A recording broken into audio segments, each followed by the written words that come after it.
He is the new head coach of the Washington football team, spent 9 years with the Panthers. Ron Rivera joining us on the program. Do you got business cards made up, Coach, that say head coach of the Washington football team? No, not yet, Dan. We've had to. We're going to have to get those changed over. And again, it's it's an opportunity for us to really think about what we want to become and go forward. What we've done is we've pretty much put a placeholder in place, and it allows us to really take the 12 to 18 months it's going to take to do this right. How involved are you in this? I'm very involved. Mr. Snyder and I talked before the July 3rd announcement that we were going to take a deep dive into our name and what it's going to take to change it. Then on the 13th, we talked about coming out and announcing that we are going to retire the name and the logo. And then yesterday's announcement on the 23rd, basically telling everybody that because it's going to take us 12 to 18 months to do this right, we're going to put a placeholder in place. And again, we're going to call ourselves the Washington football team for at least a year. We've put out what the uniforms are going to look like. They're very clean. It's been fun because our players have reacted very well. They like the clean look. They like the fact that we've kept the burgundy and gold. And I think the big part of that, more so than anything else, is there's so much history and tradition with the colors. So we want to at least make sure that stayed.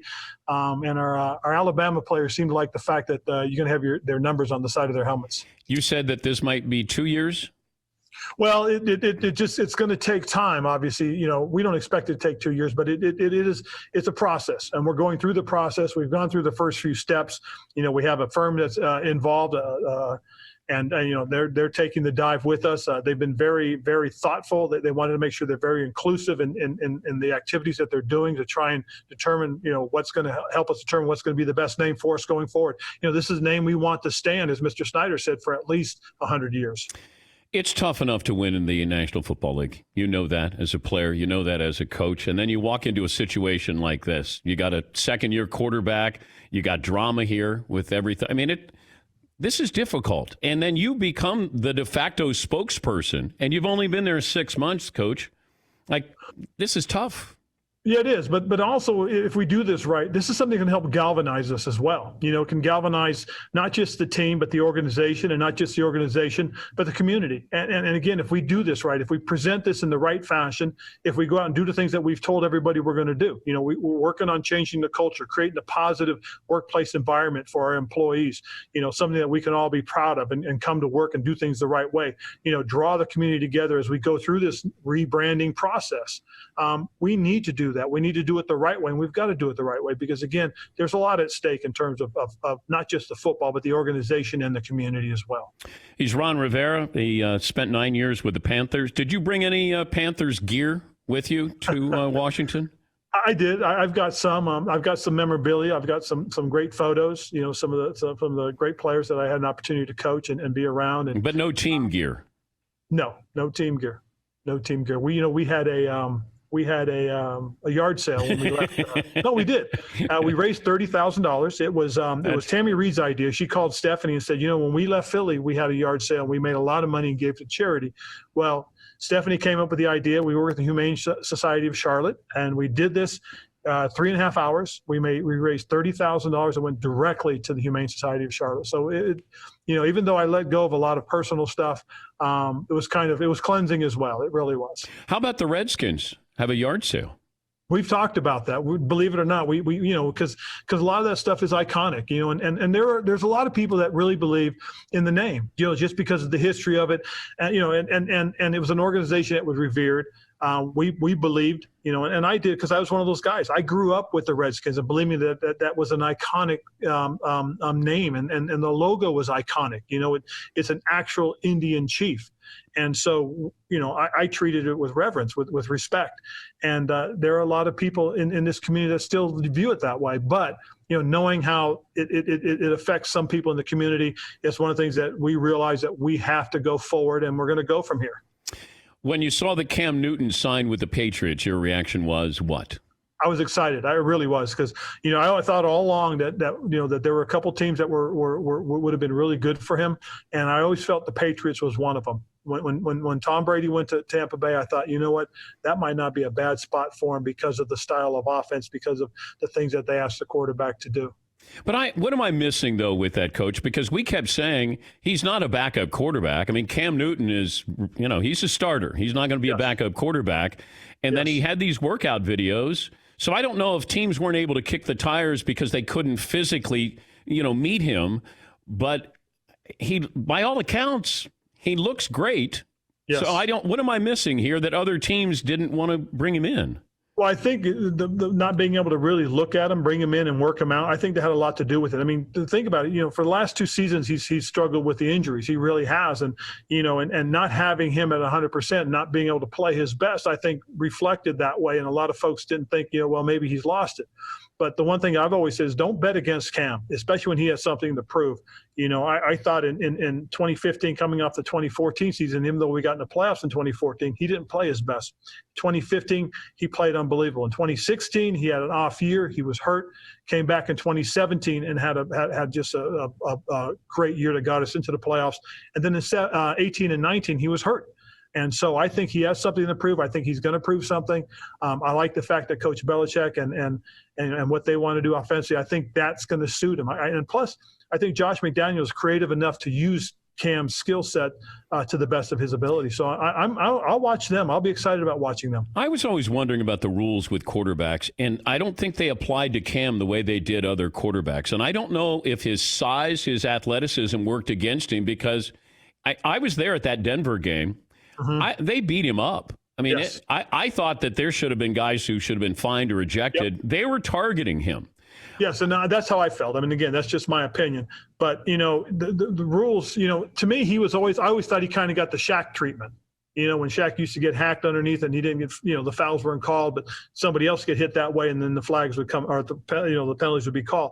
I will say, as you look at the young quarterbacks that are out there now, I mean, I know Michael Vick set the trend, and then all of a sudden you've got Cam Newton out there. Now you've got the Patrick Mahomes, and you look at what he's done and how he's done it. These big, strong, athletic quarterbacks that are tough to bring down, that can extend plays, that can move around in the pocket and create. Those are the guys that are going to become dangerous. You're going to see, the passing of the torch in terms of the style of quarterbacks, because you don't see a lot of Aaron Rodgers coming out or Tom Brady's anymore. You see these veteran, these types of guys are going, and these young athletic guys are really, I think, coming to the front. I had an NFL scout who said that, when a coach takes over a team, the first thing he looks at, he wants to know who his quarterback is. And if you're sold on that quarterback. So at what point did you see enough where you said, hey, Dwayne Haskins is going to be my quarterback? Well, I've seen enough to say that he's going to compete to be our quarterback. If you really go down and you watch those last 4 games that he started and played, you feel pretty good about him. You really did. I did, that's for sure. But as I said, though, I'm not saying he's our starting quarterback. What I am saying is he's in position to be our starting quarterback. He showed enough that I believe that we have to give him a look.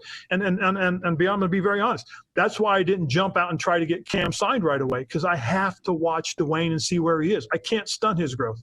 We've got to give him the opportunity to show us what he can or can't do.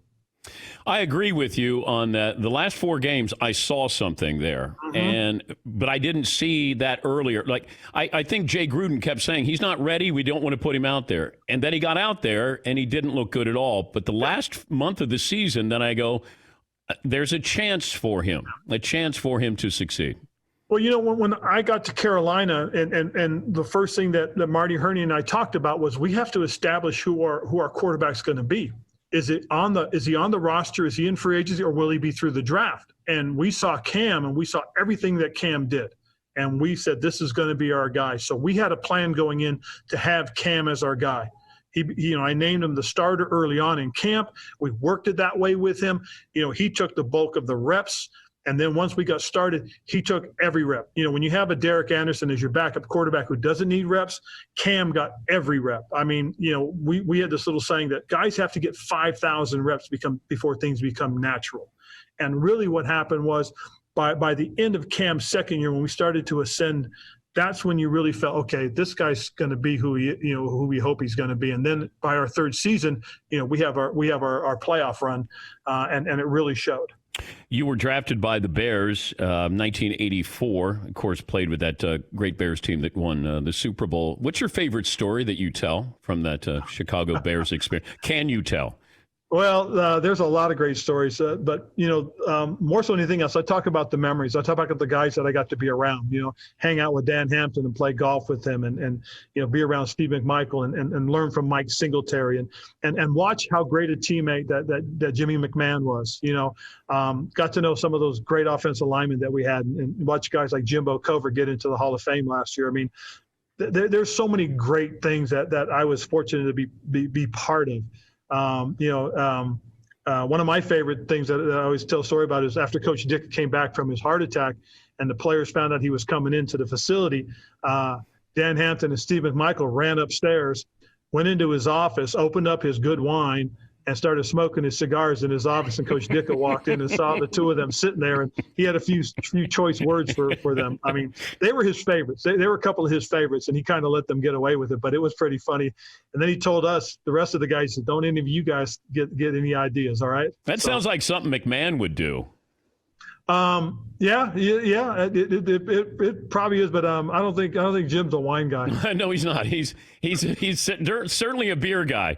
Yes, he is. And maybe some other things that he might smoke. But you were there. Your rookie year is when Peyton broke the rushing record as well. Yes. Walter was one of the really great ones. I mean, he really was, and he had it. And what was really neat, though, was the way he included everybody. I'll never forget when he first met my mother and father and the way he treated them from that point on. It was like he had known my dad for 20 years. And every time he'd see my dad, he'd take my dad over. "Hey, let's go get a beer, Gino." And he'd take my dad and buy him a beer. I mean, it was really cool. And he's also was really instrumental in me starting my coaching career. He had gone to Ed McCaskey to get me a coaching job with the Bears. And what happened was Mr. McCaskey brought me in on Walter's request or direction. And I sat down, had a great conversation. And the following year, after the season was over, I met with Dave Wanstead, and Coach Wanstead gave me my first chance, and it was an amazing thing, and the rest is history from that point. That's pretty cool. He's the head coach of the Washington football team. He's Ron Rivera.